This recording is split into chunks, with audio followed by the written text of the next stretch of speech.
निष्का ग्रंथ का इसका सब स्वाध्याय कर रहे हैं।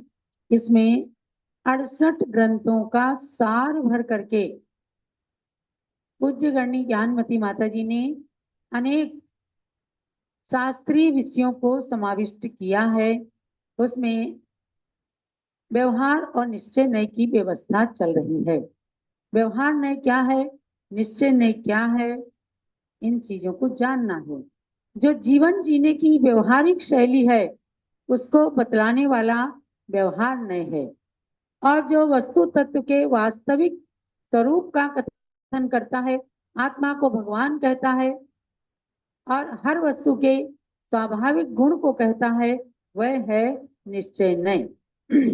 उसका अध्ययन करते हुए आप सबको थोड़ा सा समापन की ओर विषय को, क्योंकि ये थोड़ा विद्वानों के लायक प्रमुख विषय है, तो इसमें आप ध्यान दीजिएगा।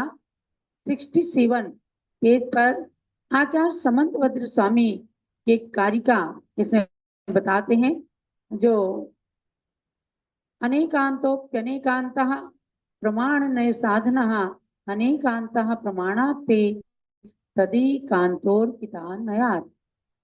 ये स्वयंभू स्तोत्र में भगवान अरेनाथ की स्तुति के अंदर आचार्य श्री समंतभद्र स्वामी जो तार्किक विद्वान कहे गए हैं, उन्होंने नए व्यवस्था को उसके अंदर भी कहा। अनेकांत भी अनेकांत रूप है। अनेकांत मतलब क्या? जैन धर्म का प्राण। जैन धर्म का प्राण है अनेकांत। और वो कहता है कि वस्तु ऐसी भी है और ऐसी भी है, माने जीव नित्य भी है अनित्य भी है।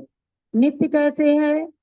जीव कि चाहे परमात्मा भगवान आत्मा बन जाए, पर वहां पर जीव तत्व के रूप में, भगवान आत्मा के रूप में वह जीव मौजूद रहता है, इसलिए उसमें नित्यता है। अनित्य कैसे है? कभी मनुष्य बनता है, कभी नारकी बनता है, कभी देव, कभी तिर्यंच। इन 84 लाख योनियों में भ्रमण करने के कारण जीव अनित्य भी है। ऐसे व्यवस्था को बताने वाला होता है अनेकांत। अनेकांत की पहचाने भी, जीव ऐसा भी है, और जो कहता ऐसा ही है तो वो एकांत कहलाता है। तो अनेकांत भी अनेकांत रूप है, वह प्रमाण और नय से सिद्ध होता है। अनेकांत की सिद्धि प्रमाण से होती है और विवक्षित नय की अपेक्षा से एकांत की सिद्धि होती है। यही सम्यक एकांत है। अब देखो, एकांत और अनेकांत इन चीजों को बताते हुए कहा कि श्री जिनेन्द्र देव के मत में परस्पर विरोधी विषय को लिए हुए भी सभी नए परस्पर में अविरोधी बन जाए। भगवान का समोसरण जहां आप देखते हैं ना, जैन मंदिरों में भी प्रतीक चिन्ह बनाए जाते हैं कि शेर और गाय एक घाट पानी पीते रहती है, यानी कि जन्मजात शत्रुता को छोड़ करके वहां मैत्री भाव धारण कर लेते हैं। ऐसे भगवान के समोसरण में क्या क्या चीजें एक हो जाती हैं। नए सत्वर्तवा सर्वे गव्यन्ये चाप्य संगताः त्रियस्ते त्वयुवन सर्वे दिव्यर्द्या चाव संभृता। यहाँ कहते हैं कि प्रभु, द्रव्यार्थिक, पर्यायार्थिक अथवा नैगम आदि नए, नेवला, सर्प आदि प्राणी और बसंत ग्रीष्म आदि ऋतुएं, ये सब तथा इनके सिवाय और भी पृथ्वी पर परस्पर विरोधी जो पदार्थ हैं, जो कभी एक साथ मिलते नहीं है, वे भी आपके प्रभाव से एक साथ संगत हो गए हैं, अर्थात आपस के विरोध को भूलकर मिल गए हैं, तथा कितने ही अन्य कार्य देवों की रीति से निष्पन्न किए गए हैं। एक साथ सारी ऋतुएं आ जाती हैं। आम का सीजन नहीं है तो भी पेड़ों पर आम दिखते हैं। अंगूर का सीजन नहीं, जिसका भी सीजन नहीं वो भी आज भी है, लेकिन आज जो माल आता है कोल्ड स्टोरेज से आता है। आपको हर ऋतु के अंदर हर फल मिल जाएगा, लेकिन वो क्या है? वो ऋतु के अनुसार नहीं है। लेकिन भगवान के जहां पर विहार हो जाते हैं, वहां सारी ऋतुओं के फल फूल एक साथ खिल जाते हैं, मिल जाते हैं, फल जाते हैं।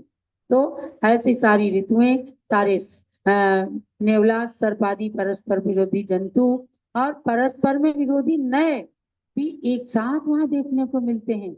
वहां भगवान का उपदेश सुनते हुए भी मिलते हैं और सिद्ध शिला को प्राप्त होते हुए जो महामुनिराज ध्यान में लीन होकर भगवान की भक्ति करते करते मोक्ष प्राप्त करते हैं, वह अवस्था भी देखी जाती है। तो अनेक प्रकार से वहां पर देवोपुनीत कार्य भी सिद्ध होते हैं। ये भगवान की महिमा बताई है और कहा है कि नए एकांत और अनेकांत रूप से भी जो बातें हैं वह भी भगवान के समो शरण में जाकर सब के सब एक साथ स्वरूप को धारण कर लेते हैं और कोई का भी परस्पर में विरोध नहीं रह जाता। अब इसमें आगे और भी बताएंगे कि भाई दो चीजें जब कही गई हैं तो कोई सच है, कोई सत्य है, कोई असत्य है, कोई सच है तो कोई गलत है, कोई असली है तो कोई नकली है, ऐसी भी व्यवस्था है क्या? इस चीज को भी आगे के वर्णन में बताएंगे। हमें आज के स्वाध्याय में सार रूप से ये समझना है कि ये हमारा जैन शासन अनेकांत शासन है। हमारा जैन शासन कर्म सिद्धांत पर टिका हुआ शासन है। हमारा जैन शासन साधवाद पर आधारित शासन है और हम इसके अनुयायी हैं। तो हम प्रत्येक प्राणी के प्रति मैत्री भाव रख करके और भगवान के समोशरण की कल्पना करें, निश्चय और व्यवहार न्याय को समझ करके अपने व्यवहारिक जीवन को अच्छा बनाए। व्यवहारिक जीवन ऐसा बनाए कि दूसरों के लिए आदर्श उपस्थित हो जाए। आपकी सौम्य मुद्रा के द्वारा ही ऐसा लग जाए कि वास्तव में ये तपस्वी हैं, ये कोई ढोंगी नहीं है। ऐसी जैन शासन की तपस्या को नमन करते हुए अब हम चलेंगे गुरु भक्ति की ओर, जहाँ आचार्य श्री के चरणों में